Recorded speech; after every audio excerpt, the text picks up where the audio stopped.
After 12 rounds of gameplay, Karjakin and Carlsen both had a score of 6 points, needing a rapid tiebreak to determine the world champion. Magnus took a small lead of 2-1 in the first 3 games, so Karjakin needed a win in the last game to bring the match back to a tie. That's why he decided to play the Sicilian in the 4th game, to play aggressively as black. We start on move 33, and it's Carlsen's turn to move.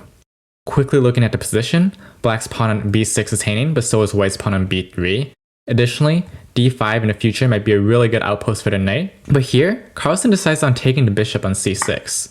The queen recaptures, and then we see knight b5. If this was a classical game, I think we would have seen Karjakin play rook a1, and the game would have likely ended in a draw. But there's a lot at stake here, and Karjakin needs a win. So instead, Karjakin plays a little bit more aggressively and takes a pawn, walking into a fork, but is hoping to push his b-pawn down to file and create counterplay that way. Carlsen goes knight d4, forking the rook and queen. Queen takes c4, and then white captures the rook and black's queen recaptures. Afterwards, we see Carlsen defend with queen e2, getting out the way of any diagonal pin that might come into fruition with the bishop going to c5. Black activates his bishop to e7, king g2, queen e6, h5, rook a3, rook d3, and a few more moves are played by Karjakin to avoid a draw, with rook a2, rook d2, rook a3, rook d3, and then finally rook a7 is played. Rook d5, rook c7, queen d2, queen f6, rook f5, queen h4, rook c1, rook a7 to avoid the rook trade, queen takes pawn, rook a2 check, king h1, queen f2 threatening checkmate. But Carlsen ignores this threat and goes rook c8 check,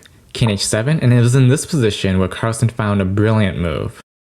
Queen h6, which if the king takes, leads to rook to ha, checkmate, and if the pawn takes, then rook takes f7 is checkmate. It's an incredible game that allowed Magnus to maintain his world champion title. We'll see if he can do the same this year in his match against Nepal.